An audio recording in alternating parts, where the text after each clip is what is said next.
অনেকেই জানে না হিজলি মসনদীওয়ালা ফেরিঘাট। আজকে আপনাদেরকে দেখাবো হিজলি মসনদীওয়ালা ফেরিঘাট, যেই পথে কিন্তু প্রচুর মানুষ কিন্তু আসেন দীঘা, কাঁথি এবং আপনার উড়িষ্যা উপকূল ধরে।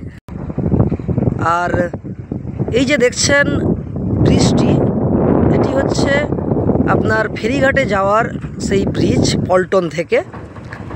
আর এই সবুজায়ন বনসৃজন ঠিক এর ওপারেই রয়েছে আপনার হিজলি শরীফ। আর এটি হচ্ছে রসলপুর নদীর মোহনা। আর ওপাশেই রয়েছে কাঁথি অর্থাৎ দেশপ্রাণ মৎস্যবন্দর। দেশপ্রাণ মৎস্যবন্দরে দেখতে পাচ্ছেন মৎস্যজীবী ট্রলারগুলো কীভাবে দাঁড়িয়ে রয়েছে।